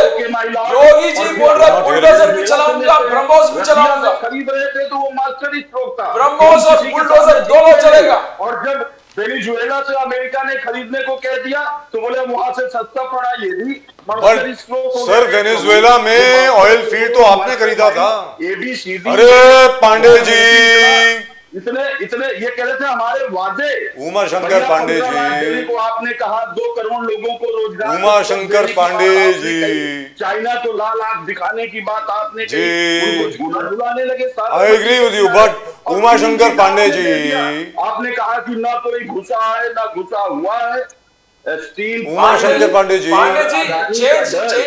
चेंज तो देखो ना, ऑपरेशन सिंदूर आप 26/11 में रिटेलिएट ही नहीं किए, 26/11 आप ऑपरेशन सिंदूर के माध्यम से मोदी जी घुस के मारे। उससे पहले सर्जिकल स्ट्राइक हो गया, उसके बाद बालाकोट स्ट्राइक हो गया, और स्टेट में आप ही के स्टेट में देखो योगी जी बोले बुलडोजर भी चलेगा और ब्रह्मोस भी यहाँ पर बनाएंगे, दोनों कॉम्प्लीमेंट ईच अदर। तो सरकार का जो हिम्मत है, हौसला है, वो प्रेडिक्ट करता लोगों को दिख रहा है। ये चेंज, क्या ये चेंज है कांग्रेस में और बीजेपी में? पांडे जी। बिल्कुल, टेरर अटैक होते रहे। मेरे पास मोदी जी के समय की पूरी लिस्ट है कितने टेरर अटैक हुए हैं। बिल्कुल, पाकिस्तान जैसा राष्ट्र है, आतंकवादी राष्ट्र है, वो सब जानते हैं। कांग्रेस ने लड़ाई लड़ी, कांग्रेस ने पाकिस्तान के 2 टुकड़े किए। वो पुरानी बात हो गई ना सर, पुरानी बात हो गई। हम तो जानते हैं वो टेररिस्ट राष्ट्र है, लेकिन जब उसने अटैक किया था मुंबई का 26/11, तो नरेंद्र मोदी जी क्या कर रहे थे, जो आज बड़ी दुहाई दे रहे हैं? वो प्रेस कॉन्फ्रेंस कर रहे थे। जी correct, but he was not in government. ये तरीका है कि एक तरफ भारत के जवान आतंकवादियों से लड़ रहे थे और Modi ji gate way of India पे प्रेस कॉन्फ्रेंस करेंगे। यही इनका असली जी, दुरुस्त बात। और मैं आप जो है तमाम बातें जो मैंने सुना, वो कह रहे थे कि नक्सल और टेररिस्ट का ये जो है गोल्डन पीरियड है। ये जरा देखिए तो मोदी जी के समय में कितने नक्सल और टेरर अटैक हुए हैं, मैं बताता हूं। असम वायलेंस हुआ 23 दिसंबर 2014, बेंगलोर बॉम्बिंग हुआ 28 दिसंबर 2014, जम्मू अटैक 20 मार्च 2015, गुरदासपुर अटैक, दीनापुर 2015, पठानकोट एयरफोर्स के स्टेशन पर अटैक 2 जनवरी 2016, कोकराझार आसाम में बॉम्बिंग 2016, उड़ी में 18 सितंबर 2016, बारामूला में अटैक हुआ 3 अक्टूबर 2016। लेकिन सर 26/11 को आपने रिटेलिएट क्यों नहीं किया? राइफल्स के कैंप पर 6 अक्टूबर 2016। फाइन। सुनते जाइए, पूरी लिस्ट है। नगरोटा आर्मी पर अटैक हुआ 29 नवंबर 2016, भोपाल उज्जैन पैसेंजर ट्रेन में बम ब्लास्ट हुआ 7 मार्च 2017, सुकमा अटैक हुआ 24 अप्रैल 2017, अमरनाथ यात्रा पर अटैक हुआ 11 जुलाई 2017, संजुआन अटैक हुआ 10 फरवरी 2018, सुकमा अटैक हुआ 13 मार्च 2018, पुलवामा अटैक हुआ 14 फरवरी 2019, जम्मू बस स्टैंड ग्रेनाइड हमला हुआ 7 मार्च 2019, दंतेवाड़ा अटैक हुआ 9 अप्रैल 2019, आरएसएस वर्कर्स की किलिंग हुई किश्तवाड़ में 9 अप्रैल 2019।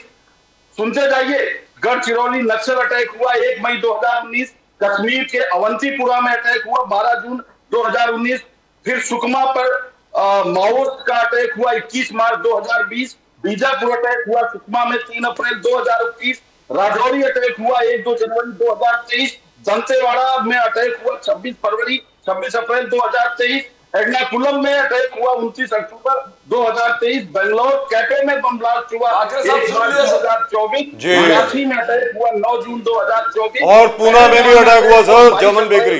आप जर्मन बेकरी भूल गए। ब्लास्ट हुआ 10 नवंबर 2025। सर जो जर्मन बेकरी भूल गए सर आप बीच में। इसमें मैंने किसी और प्रधानमंत्री का जिक्र नहीं किया। सर जर्मन बेकरी भूल गए आप। पाकिस्तान एक टेररिस्ट राष्ट्र है, उससे दुरुस्त बात है, लेकिन फिर भी पांडे जी आपने सवाल का जवाब नहीं दिया। ये लिस्ट है अलग अलग टेररिस्ट इंसिडेंट्स की जो पिछले 10 साल में हुए हैं, करेक्ट है। हाउएवर 26/11 को भाई हम तो ताज में ही थे, we were covering it from here, I was the head of Sahara news. My point is this, उसके बाद डॉक्टर मनमोहन सिंह ने पाकिस्तान पर हमला क्यों नहीं किया? Why didn't he attack Pakistan? यहां पर सर पूरी बात सुन लें पहले। सर क्या बात है सर, पठान सर आप सवाल क्यों नहीं सुन रहे? I am asking about you, what did you do sir, what did you do sir? आपने क्या किया सर? मनमोहन सिंह की सरकार ने क्या किया आप ये बताइए। आप बार बार sir please don't divert. Sir, we heard you. Sir, we heard you. We heard you. अरे Pandey ji, with respect sir, we heard you.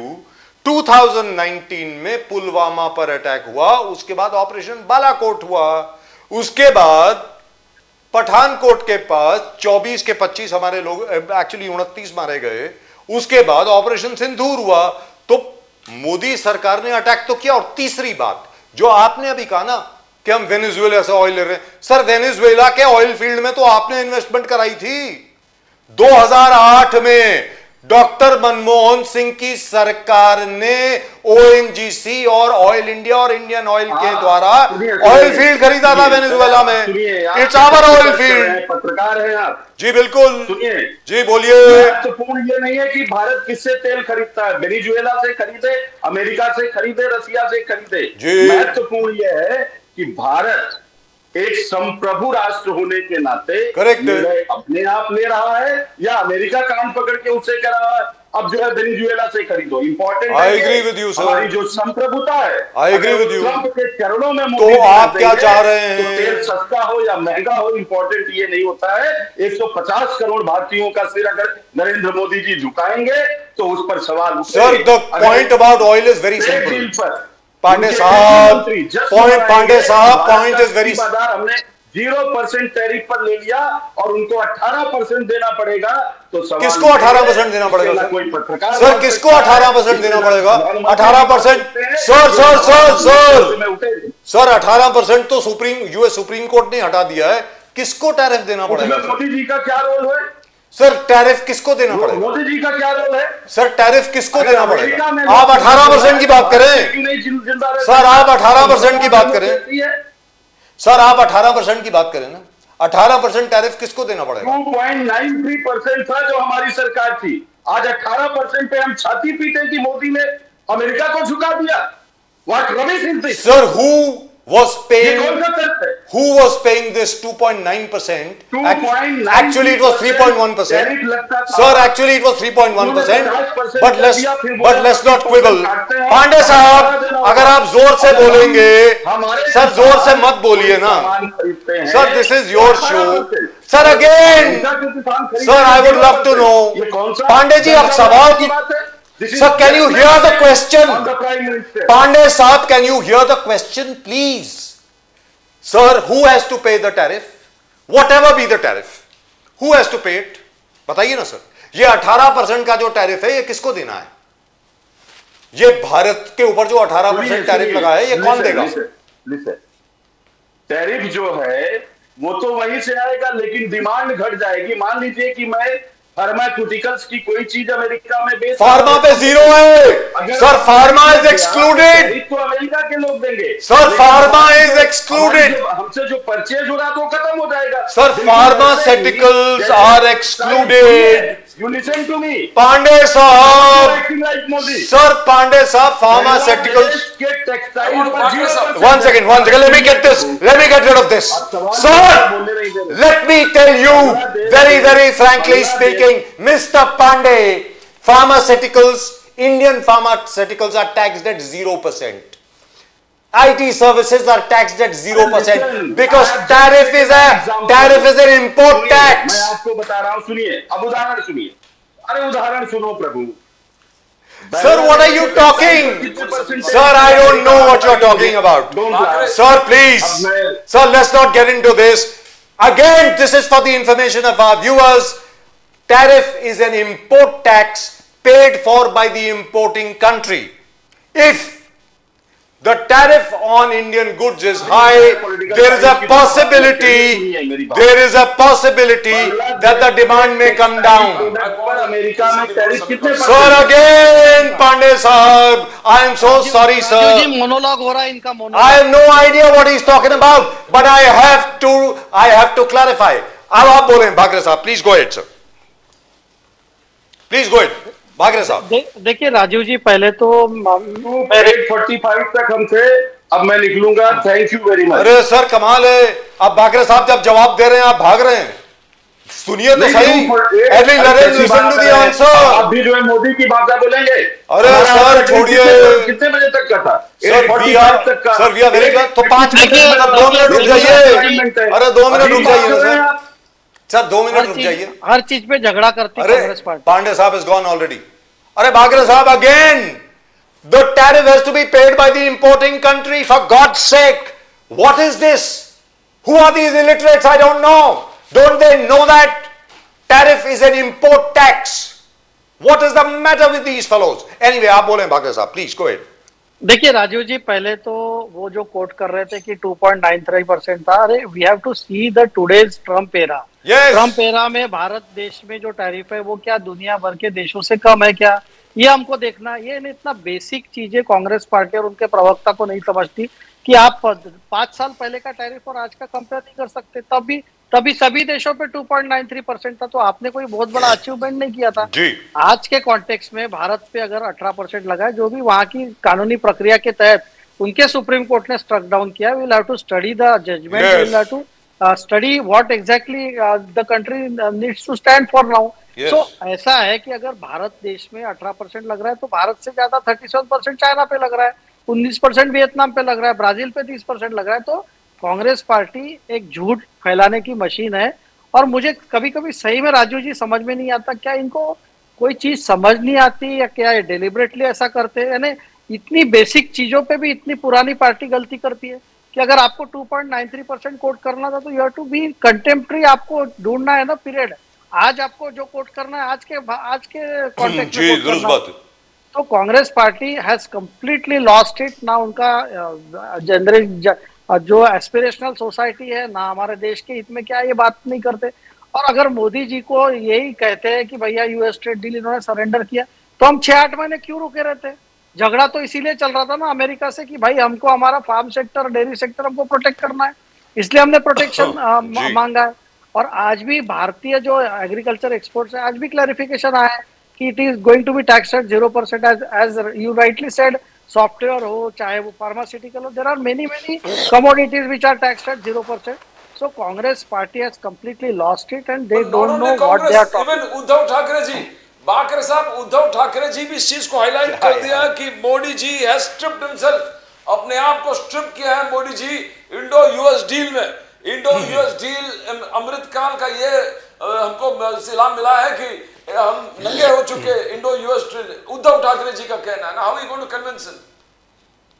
देखिए देखिए प्रदीप जी, मैं तो क्लियर कहता हूँ कि उद्धव ठाकरे जी ने तो खुद माना है ना एक बड़े प्रोग्राम में निर्मला सीतारमण जी के सामने, कि मुझे बजट का बी भी नहीं समझता। तो उनको तो कोई समझ ही नहीं है इकोनॉमिक मैटर्स की, तो इंडो यूएस ट्रेड डील पे कैसे बात करेंगे जिनको बेसिक चीज बजट नहीं समझता? उन्होंने, मैं नहीं कह रहा हूँ, ये उद्धव ठाकरे साहब ने खुद कहा है, बड़े स्टेज पे कहा है, जहां मुकेश अंबानी जी भी बैठे और बड़े बड़े उद्योगपति बैठे, उन्होंने कहा है कि मुझे नहीं समझता बजट। मेरी स्टैंडर्ड रिएक्शन है बजट को, अगर भारतीय जनता पार्टी ने बजट पेश किया तो मुझे उसके खिलाफ बोलना है, मुझे इतना समझता है। तो उद्धव ठाकरे जी की समझ इकोनॉमिक चीजों में नहीं है। और आपने देखा कि आने पिछले 5 साल से 2019 से उद्धव ठाकरे जी की राजनीतिक भी समझ नहीं है। नहीं तो संजय राउत जैसे व्यक्ति ने उनको पूरा खत्म कर दिया उनके पार्टी को। जी। आज इतनी बड़ी पार्टी हो गई, ये जी। तीनों अपोजिशन पार्टी है, इनका एक राज्यसभा का कैंडिडेट जिताने के लिए इनको साथ में नहीं आ सकते। तो आज देखिए, मतलब भारतीय जनता पार्टी हो, चाहे शिंदे साहब हो, चाहे हमारे अजीत दादा, स्वर्गीय अजीत दादा थे, हमारी सरकार बहुत अच्छे से चल रही है, जनता के बीच में जाके काम कर रही है। आज भी शिंदे साहब इतना जगह दौरा करते हैं। देवेंद्र जी का तो आपको पता ही है कि कंटिन्यूअस कितना काम करते हैं। तो मेरा ऐसा मानना है कि कांग्रेस पार्टी हो चाहे उद्धव ठाकरे हो, ये कहाँ दिखते हैं जमीन पे? आप जैसे सबका जैसे व्यक्ति जो है, जो इनके अध्यक्ष है, वो छत्रपति शिवाजी महाराज की तुलना टीपू सुल्तान से कहते हैं, जिन्होंने नरसंहार किया है, जिन्होंने हर चीज की है। तो इनका जो मतलब वैचारिक पतन बोलते हैं, इट इज कंप्लीट नाउ। और I feel very sorry for mister Uddhav Thackeray कि उन्होंने सत्ता के लालच में एक ऐसे जगह पे आ गए हैं कि जहां पर उनकी पार्टी मुंबई में भी नहीं है अभी। पहले तो But the महाराष्ट्र only में thing her is, but the only thing is, this is something which I want you to comment on. After that, I'll go to Sushil Vyas ji. Sir, why is it that the Congress, which is otherwise, you're expected to be, you're now over 100 seats, they have over 100 seats, you're expected to be a responsible party. Why do they, I think most of them, this is my opinion, most of them, by the way, I've had private conversations as well with them, most of them don't understand what a tariff is. I'm not joking. Sameer Bhagre Sahab, Sushil Vyas ji, I'm not joking with you. They don't understand what a tariff actually is. They think Hindustan को tariff देना पड़ेगा। Sir आप मुझे बताइए, मतलब ये सोच कहां से आती है यार?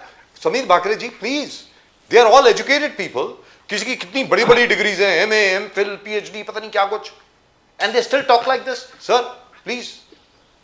सर, जिस पार्टी का शीर्ष नेतृत्व तो राहुल गांधी जैसा हो, वहां पर कोई इंटेलिजेंट बंदा सर्वाइव नहीं कर सकता ना। उन्होंने, किसी ने बोला तो उसको पार्टी से बाहर कर देते, किसी ने बोला तो उसको गद्दार कह के चिल्लाते। तो कांग्रेस पार्टी में भी बड़े बड़े लीडर्स रहे और उन्होंने देश को गवर्न किया है। They had good leaders who understood economics and everything. But आज उनको बोलने नहीं दिया जा रहा, या तो राहुल गांधी के डर से, अगर उनको पता है अगर हमने कुछ बोला तो राहुल गांधी पार्टी से निकाल देंगे। आज मुझे बताइए, इतनी सीनियर लीडर है मार्गारेट अलवा जी, जी आज उनका स्टेटमेंट आप देखिए जी कि देखा। अरे भाई, आप international summit, impact summit, AI का समिट है, आप देश का वहां पर गौरव नीचे नहीं ला सकते। तो आप और क्या प्रोटेस्ट कर रहे हैं? मतलब एआई समिट में जाके यूएस ट्रेड डील की प्रोटेस्ट कर रहे हैं, और यूएस ट्रेड डील के बारे में इनको ना एबीसीडी पता है। तो मैं तो चैलेंज करता हूं कि इन्होंने, राहुल गांधी ने इतनी जो प्रेस कॉन्फ्रेंस की, एक प्रेस कॉन्फ्रेंस उन्होंने यूएस ट्रेड डील पे करके बताना चाहिए देश को कि कहाँ गलत है। और पीयूष गोयल जी ने, हमारी अभी तक 10 प्रेस कॉन्फ्रेंस हो गई है जिसमें उन्होंने हर सेक्टर के बारे में डिटेल में बताया। देखिए, मुझे ऐसा लगता है कि राजीव जी, प्रदीप जी, कांग्रेस पार्टी, मैं फिर से कहता हूँ, हताश और निराश हो चुकी है। और ये, इनको चिंता ये सता रही है कि हम अभी सत्ता से बाहर हुए और हम कभी सत्ता में लौट नहीं Sir, सकते। this is a very small list. I would like to give you a very small list. This is for the information of our viewers. क्योंकि उमा शंकर पांडे जी के साथ काफी लंबी बहस हुई और वो सुन नहीं रहे थे एक्चुअली। सर, जिन पर जीरो टैरिफ लगा हुआ है, अभी अभी जो जॉइंट स्टेटमेंट रिलीज हुई है, zero tariff, James and diamonds, all pharmaceutical products यानी दवाइयों पर, aircraft part, smartphones, including Samsung, including iPhones, spices, tea, coffee, coconut oil, areca nut, Brazil nut, cashew nut, chestnut, vegetable wax, avocado, bananas, mangoes, pineapples, mushrooms, bakery products. All these attract zero tariff in America, sir. They're all going to be imported at zero tariff. I mean, come on. Vyas ji, One second. Let me get Baghre Saab's one single statement and then we'll go to Vyas Saab. Baghre Saab, क्या इनको ये list पढ़ी नहीं है इन लोगों ने? क्या, मैं पूछ रहा हूँ आपसे, आप बताइए। नहीं, मैं राजीव जी एकदम सिंपल बोलता हूँ कि any trade deal between two countries is a complex exercise Yes. And it has to be understood sector wise. और उसमें देखना पड़ेगा आपको कि हर सेक्टर में किस चीज के लिए ड्यूटी माफ है, किसके लिए नहीं है। और अगर आप अपने सरकार से आप सवाल पूछने का आपको हक है। मैं कहता हूं कि आप ट्रेड डील पे हमको 50 सवाल पूछिए, हम उसका जवाब देने के लिए democratically we are bound to reply to the opposition and general public.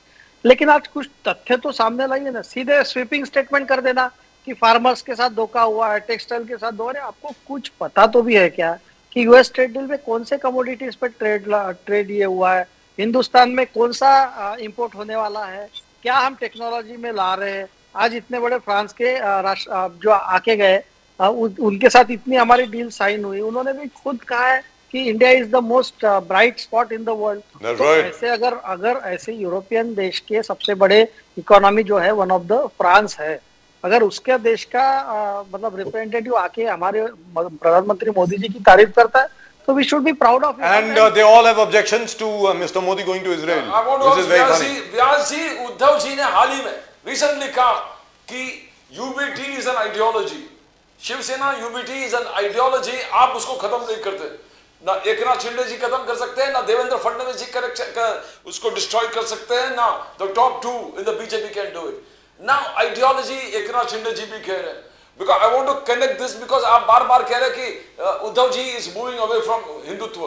Because आज वो स्ट्रिपिंग वाला स्टेटमेंट में उन्होंने कहा कि प्रयागराज में जो नागा साधु नंगे घूम रहे हैं, उसको मोदी साहब को आपत्ति नहीं है। Now how do you see that? ये क्या कंपैरिजन है? Stripping of Congress leaders and नागा साधु नंगे घूम रहे। इसलिए मैं आपको पूछ रहा हूं in the whole context. Uddhav Thackeray ji, Nambiar ji, आपने कई प्रश्न एक सीरीज में पूछे। पहला प्रश्न हमारी विचारधारा को लेकर है। बिल्कुल परम श्रद्धेय हिंदू हृदय सम्राट बाला साहब ठाकरे द्वारा संस्थापित जो शिवसेना नामक राजनीतिक दल और विचारधारा है, यस, वो हमारी विचारधारा है और उसको बड़ी मजबूती के साथ लेकर मेरे सर्वोच्च नेता एकनाथ राव शिंदे जनता के ठप्पे के साथ आगे बढ़ रहे हैं, जनता के विश्वास के साथ आगे बढ़ रहे हैं। 1, 2, 3, 4 जो नगर पालिका, नगर परिषद, सब तमाम एमएलए, लोकसभा और महाराष्ट्र की महान जनता ने एकनाथ राव शिंदे को ये शाबाशी देकर के आशीर्वाद दिया कि आदरणीय हिंदू हृदय सम्राट बाला साहब ठाकरे की विचारधारा को ही कोई आगे ले जा सकता है तो वो एकनाथ राव शिंदे के नेतृत्व में जो संस्था चल रही है, राजनीतिक दल चल रहा है, बोले अब बाकी लोग अपने सुविधा के अनुसार चला रहे। अब दूसरी बात, प्रयागराज की आपने बात कही, अब ये उनका दिवालियापन है। मुझे ये बताइए कि किसी धर्म की आस्था को, एक पंथ को जो जी रहा है, तो अगर तो आप तो कह दोगे दिगंबर संत जो है, दिगंबर जैन है, उनको बंद कर देना चाहिए, नागा साधुओं को प्रतिबंधित कर देना चाहिए, ये हिंदू, तो इसीलिए हम लोग कहते हैं कि आप हिंदुत्व से दूर चले गए।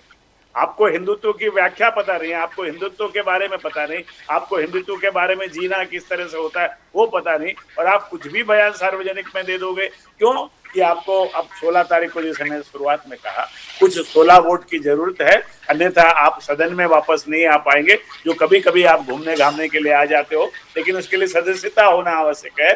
उस सदस्यता आप अपने दल के संख्या बल पे आप नहीं आ सकते, आपको दूसरे दलों की बैसाखियां चाहिए। इसलिए आप उनकी बात में बात मिलाने के लिए 16 मार्च के बाद आप कहिए, उदाहरण बता दूं, नामबिहार जी और बजाज जी, चंद्रपुर महानगर पालिका जो समीर जी के बगल में ही है नागपुर के, वहां अभी विधानसभा महापौर का चुनाव हुआ, क्या हुआ वहां जरा बता सकते हैं? उद्धव ठाकरे जी ने किसके साथ हाथ मिला करके महापौर बनाया? जी न बताइए ना, बीजेपी के साथ जी हाँ। क्या भारतीय जनता पार्टी का महापौर बिल्कुल नगर सेवकों ने नहीं बनाया? शिवसेना उद्धव बाला साहब ठाकरे के किस विचारधारा की बात करते हैं उद्धव जी? वो स्वार्थी है, वो समय के अनुसार अपॉर्चुनिस्ट है, वो जहां उनको सत्ता कोई दे देगा, सत्ता सुख भोगने का जहां लाभ मिले, उद्धव जी वहीं आपको खड़े मिलेंगे। So what is he really saying? I mean, I don't understand. विचारधारा की बातें अच्छी नहीं लगती। प्रत्यक्षम किम प्रमाणम, अभी एक हफ्ते पहले ही चंद्रपुर में हुआ है, तो उसके लिए कुछ ज्यादा But is he comparing? चर्चा करिए मत, वो सुविधा भोगी राजनीतिक है। So सुशील व्यास जी, क्या उद्धव ठाकरे जी ये यूथ कांग्रेस के जो लोग जो अभी हिरासत में हैं, उनकी तुलना नागा साधुओं के साथ कर रहे थे? मतलब मेरी I don't get it. Bajaj ji, with respect, यही दिवालियापन है सोच का, यही विचारधारा का दिवालियापन है। नागा साधु, That's why we are saying he doesn't know what is Hindutva, इसलिए वो हिंदुत्व से दूर हो गए। Now he is comparing also Manipur में जो लेडी को नेकेड घुमाया, जो भगवान की दुआ से नहीं होना चाहिए था, he is comparing that also. He said Modi ji वहां गए नहीं, वहां जो नेकेड उस वुमन को घुमाया मणिपुर में, वहां मोदी जी का वेदना नहीं था। यहाँ पर मोदी जी गए नहीं गए, मोदी जी ने मणिपुर में जो काम किया है वो मणिपुर की जनता, वहाँ का जो सरकार, वहाँ के जो लोग वो बता रहे हैं। लेकिन मैं बड़ी विनम्रता से पूछना चाहता हूँ, इस 2.5 साल तक वैश्विक स्तर पर जो महामारी आई कोरोना, उस समय ये मुख्यमंत्री थे जिनका नाम आप ले रहे हैं, वो कितने महाराष्ट्र के जिले में गए, कितने तहसील में गए, कितने हॉस्पिटलों में गए? जरा कृपया उसकी लिस्ट पब्लिक डोमेन में डाल दें। जिम्मेदारी तो वो भी थी ना, कि नहीं थी? बिल्कुल। कि तेरा मीठा मेरा खारा, मेरा खारा तेरा मीठा, ये तो नहीं हो सकता। आजादी, एक चीज और कहना चाहता हूँ, बोलिए सर प्लीज। भाई भी कह रहे थे और मैं सुन रहा था बड़े ध्यान से, पांडे जी कह रहे थे कि अमेरिका के सुप्रीम कोर्ट ने टैरिफ पे जो जजमेंट दिया तो वहां पर डेमोक्रेसी जिंदा है, ये वाक्य था ना उनका? जी था। तो अगर एआई समिट में यूथ कांग्रेस के लोगों ने जो प्रदर्शन किया, उसको हमने अरेस्ट करके न्यायालय के सामने उपस्थित किया और न्यायालय ने उनको कस्टडी दी, तो क्या हो, यहाँ न्यायपालिका प्रजातंत्र को जिंदा नहीं रखे हुए क्या? भाई आज अगर वो कस्टडी में है तो न्यायिक व्यवस्था के चलते है ना, तो यहाँ की न्यायिक व्यवस्था जब कोई देती है तो ये तो तानाशाही हो रहा है, और अमेरिका की कोई न्याय व्यवस्था जजमेंट देती है तो जब प्रजातंत्र जिंदा है, ये हमको समझ के बाहर। You can't have it both ways. Let's be very clear. Bagre साहब, final word to you. Fact is, when the tariffs were at 50%, Mr. Trump had put 25% plus 25% tariffs on us. तब कांग्रेस ही यही बोल रही थी, ऑपोजिशन के सब लोग ये बोल रहे थे 50% हो गए टैरिफ, 50% हो गए। अरे जब 32% नीचे लेकर के आए, अब बोल रहे हैं 18% हो गए, पहले 3.1% होते थे। ये क्या है sir? I find this very strange. What are you doing? What is it you are doing? आप बताइए ना सर। और दूसरी चीज क्या है, which I forgot by the way, Pradeep ji, this is very very important thing. आपको मालूम है द न्यू डील में क्या होने वाला है? सर अभी तक जो लोग चिल्लाते थे ना, मैं लोगों की बात कर रहा हूं, मैं पॉलिटिकल पार्टीज की बात नहीं कर रहा हूं, कि cancer related drugs, एंडोक्रिनल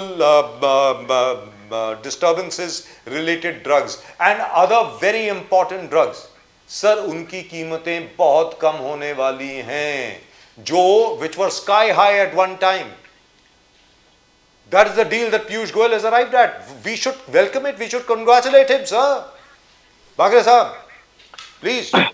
Rajiv ji, you have pointed out many important facets and aspects of the US trade deal, whereby a huge population of our country is going to be benefited.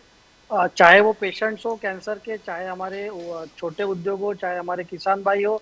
तो कैसा है कि जब देश में अराजकता फैलाने की साजिश की जा रही है और उनको कोई चीज सुननी नहीं है ना, मतलब ना उनको संसद में जब बोलने का मौका आता है बजट राष्ट्रपति के अभिभाषण पे, तो कोई तो भी एक 2019 या 20 की वो जनरल नरवणे की किताब लेके उसका हंगामा खड़ा करते हैं. जब उनको कहा जाता है कि भाई अभी इस पे डिस्कशन कीजिए तो कोई दूसरी बात करते. तो मतलब आई फील वेरी मतलब क्या कहे कि कांग्रेस पार्टी खुद को कहाँ ले जा रही है एज अ सत्ताधारी पार्टी. तो हमको लगता है कि देश में हर चीज का डिबेट होना चाहिए, हर चीज में लोगों के सामने तथ्य आने चाहिए. और आप देखिए अगर इनके बातों में जरा सा भी तथ्य रहता ना, तो आज जेन जी हो चाहे हमारे देश की जनता हो, ये इनके साथ खड़ी रहती. तो मैं तो ये कहता हूँ कि कांग्रेस पार्टी के ऐसे कौन से एडवाइजर्स है जो लेफ्टिस्ट और एक्सट्रीमिस्ट है, जो ये एडवाइस कर रहे हैं कि भाई आप ऐसे मुद्दे उठाओ जिसका कोई ट्रैक्शन नहीं मिल रहा है इनको. There is absolutely zero traction on the ground for Congress party for this.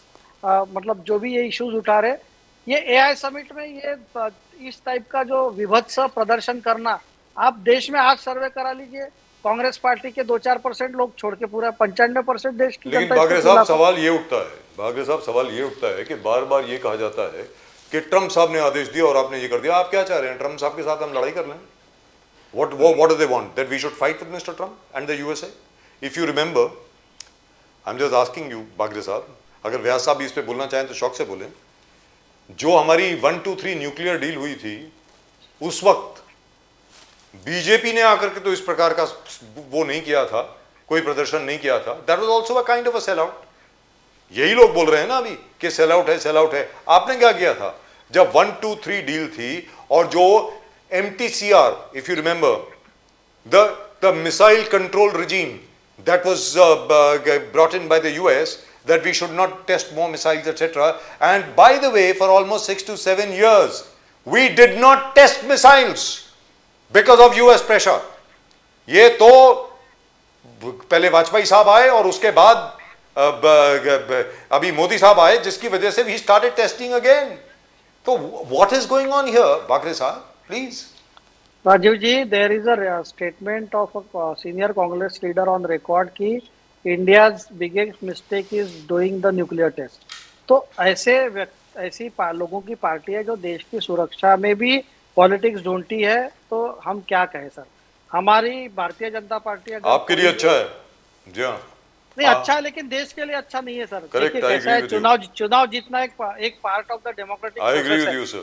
Yes. लेकिन द काइंड ऑफ नैरेटिव और the kind of argument the country is facing through is just because of the ego of one Rahul Gandhi who is hello bent on creating disturbances. क्योंकि इनको पता है कि हम चुनाव जीत नहीं सकते, हमारे ऊपर इतने बैगेजेस है, हमारे इतने पाप है कांग्रेस पार्टी के पास के कि हमारे सामने सब चीजें आएंगी. लेकिन इनका एक एजेंडा पॉजिटिव नहीं है ना, इनके पास कोई मॉडल ही नहीं है ना. मुझे बताइए ना, ये कर्नाटक में क्या मॉडल है सर इनका, हिमाचल में क्या मॉडल है, इनके पास दिखाने के लिए क्या है. मतलब मैं तो ऐसा कहता हूँ कि वी शुड, जैसे हमारे देवेंद्र जी हो, पूरा शोकेस करते हैं कि महाराष्ट्र में वो क्या डेवलपमेंट कर रहे हैं. मुझे आप एक कर्नाटक के सीएम जो है उनका एक ऐसा 5 मिनट का भी स्टेटमेंट दिखा दीजिए. देवेंद्र जी ने तो घंटों घंटे इस पे बात किया है कि ग्रोथ और डेवलपमेंट क्या होता है. So when you have nothing to talk, you will talk always rubbish and you will try to divert the attention of the country from main issues and just take it on the matlab issues where we don't have to discuss these issues for the benefit of the country. अगर हमारे आज आपको देश के हित के issues ही नहीं discuss करना है तो आप जनता के सवाल भी कैसे आप समझ पाएंगे. Right. Would Vyas साहब like to say something before we close, sir? व्यास साहब कुछ कहना चाहेंगे आप जाने के पहले? आपने जो अंतर्राष्ट्रीय स्तर पर जो फैसले ले देश के हित में लिए जाते हैं उसके बारे में आपने कहा, समीर जी ने बहुत अच्छी तरह से कहा. मैं गाउठी भाषा में आपसे उसका जवाब देना चाहता हूं कि देखिए, भारत की एक संस्कृति रही है कि कोई भी बाहरी व्यक्ति आता है तो अपने किचन तक नहीं जाता. वो जिसको हम कहते हैं हॉल बैठक, वहां तक ही पहुंचता है और वहां तक उसका स्वागत सत्कार जो भी होना वो होता है। तो किचन में बर्तनों की आवाज होती है तो ठीक है, वो तो जस्टिफाई है, लेकिन वही बर्तन लाके जब आप हॉल में उछालने लगे तब पता चलता है कि आपकी आंतरिक व्यवस्था क्या है, आंतरिक स्थिति क्या है। उस कलह को अगर आप सार्वजनिक रूप से वैश्विक स्तर पर उठाने की कोशिश करेंगे तो ये आपका दिवालियापन दिखाता है। जैसे कि आपने सही कहा, बीजेपी ने उस न्यूक्लियर डर की क्या विरोध नहीं किया था, तो इसलिए नहीं किया था कि सार्वजनिक हित में, देश हित में हमको अपनी विचारधारा से उठकर कहीं भी देश के साथ एक सत्तारूढ़ दल के साथ इकट्ठा होकर के एक मैसेज देना था विश्व को कि हम चाहे जो भी हैं आपस में विचारधारा हमारी जितनी भी गलत हो, लेकिन जहाँ देश हित का सवाल आता हम एक साथ खड़े। ये होना चाहिए था। अगर आपको अमेरिकन टेरिफ डील के बारे में, पहली बात तो वो एक अंतरिम स्टेज पे है, फाइनलाइजेशन अभी तक उसका कुछ हुआ नहीं, हो जाए अगर आपको कुछ है तो देश की सर्वोच्च संसद है, उस पर आप चर्चा करिए, स्वस्थ रूप से चर्चा करिए। ये कौन सा है कि बनियान चड्डी निकाल के आप पहुंच जाएंगे कहीं और इस तरह का विरोध करेंगे और जब उस चीज को रोका जाए तो कहे ये तानाशाही है। Protest against whom? Anyway, gentlemen, thank you very much. No, even Supreme Court says protest is your right, but Yes. not this manner. Yeah, the manner of protest is very, very important. But what I still can't figure out, whom were they protesting against at the AI summit? AI summit में आप किसके खिलाफ protest कर रहे हो यार? मुझे तो ये समझ नहीं AI समिट में करिए, आप AI के बारे में कुछ बोलिए ना। आप तो यूएस डील के बारे में कहें, वहां उसकी चर्चा ही नहीं होनी है। In any event, thank you, gentlemen. Thank you very much. Great pleasure talking to the both of you. And thanks to Mr. Umar Shankar Pandey as well. I hope he will continue to come on the show. I hope he doesn't get annoyed and just doesn't bug off. That's what happens to Congress. Congress में क्या होता है कि Congress के, if you cross question them or talk to them, they don't come back. I hope Mr. Umar Shankar Pandey, respected Mr. Umar Shankar Pandey, I hope he comes back. But anyway, gentlemen, thank you very much. It's been a great pleasure. Thank you so much. Thank you sir, thank you. और हमारे दर्शकों के लिए, if you अगर आपको comment करना है, कुछ करना है, प्लीज भेजिए, please do send in your comments. And I am very happy to see that mister Modi is going to Israel, very frankly speaking. बिल्कुल, absolutely. And the equivalence that was there earlier कि जो भी Israel जाता था वो उसके बाद ही had to go to Gaza also. No, why should you do that यार? There is no equivalence. जैसे मोदी जी ने कहा मैं पहले फिलिस्तीन अगर जाऊंगा तो अलग से जाऊंगा, और अगर मैं इजराइल जाऊंगा तो अलग से जाऊंगा, that's it. There is no equivalence. Both are respected people for us, respected nations for us. We recognize the right of Palestinians to a state of their own. But Israel is our friend. Israel हमारा दोस्त है। और यहां तो मैं दोबारा कहना चाहूंगा प्रदीप जी, गाजा के ऊपर जिन लोगों ने बार बार प्रदर्शन किया, इतने लोग मर गए, ओहो इजराइल देखो क्या कर रहा क्या नहीं कर रहा, forgetting the fact कि इजराइल के ऊपर किस प्रकार घिनौना हमला हुआ था, जहां पर 1200-1800 यंग लोगों को हमस के आतंकवादियों ने बेरहमी से काट के मार दिया, बच्चों को। वो आप भूल गए। चलिए फिर भी आपका राइट है। फिलिस्तीन को लेकर के आप जो हैं क्या करेंगे? वो जबरदस्त मुर्दाबाद करेंगे। बांग्लादेश के अंदर जो हिंदुओं के साथ हो रहा है उसके बारे में आप कुछ नहीं करेंगे। This is terrible. I mean, this is absolutely terrible. What we need to do is we need to know where the priorities of people are. आपकी प्रायोरिटी क्या है भाई? हिंदुस्तान है या कुछ और है? और अगर कुछ और है तो वो कुछ और जगह पर जाइए। अगर आप वहां कंफर्टेबल हैं तो सीधी सादी बात है। It's as simple as that. Pradeep ji कुछ बोलना चाहेंगे आप? And a friend indeed is a friend indeed. That's right. Israel been a friend at all times. Wherever India At all times. No doubt about it. Their services, and India was with the backs to the wall, knowing not what to do. That's the time when they always came to help. By the way, I've just learned something else. This time, we're not just going to have a security deal with Israel, which we are. जो Israel ने नया plant बनाया ना, desalination plant, मतलब समंदर के खारे पानी को मीठे पानी में तब्दील करने की जो टेक्नोलॉजी है, वो भी हम लोग खरीद रहे हैं इजराइल से। And the missiles. Of the course. best missiles Of course. of the world are with them. That's right. But then we won't have accuracy. any water shortage, sir. सीधी सादी बात है। And number two, before I go, I must tell you, the French are buying the Indian Pinaka system. The Pinaka missile system developed by our own DRDO is being bought by the French. And that is something which is fantastic. I don't expect the Congress to appreciate it. I don't expect any of the opposition to appreciate it, except perhaps Akhilesh Yadav ji. Akhilesh Yadav ji used to be in a sainik Prime Minister school. Modi also is very, very clear. He said, when the media talks about this stripped campaign, don't say it's all opposition. There was no opposition. The only Congress. There was only Congress. Only Congress. So when Nobody you else. say that the protest, it's a Congress protest, it's not an India Alliance protest. It wasn't. That is very clear. It wasn't. And in fact, everybody opposed it except for Mr. Uddhav Thackeray. I don't know why Uddhav Thackeray ji is saying. लेकिन हो सकता है सुशील व्यास जी की बात में कुछ तथ्य हों कि वो चाहते हैं कांग्रेस का सपोर्ट अपने राज्यसभा के लिए या अपनी काउंसिल यानी परिषद के सपोर्ट के लिए कि उनकी सीट जो है वो बरकरार रहे विधान परिषद में, which is very strange because बाला साहब Thackeray always used to say Thackeray will not stand for election. हमें कोई पोस्ट नहीं चाहिए साहब, ऐसा बाला साहब ठाकरे बोला करते थे. उद्धव ठाकरे जी of course is made of different stuff, so that's his choice. Well, that's just about it in tonight's show. आज के शो में सिर्फ इतना ही. If you haven't subscribed to the channel, please do so. अगर आपने अभी तक चैनल को सब्सक्राइब नहीं किया तो प्लीज करें. When you click to the icon subscribe, you subscribe to the fastest growing channel of the nation, Nation Now. Nation Now. Nation Now, the fastest growing channel of the nation.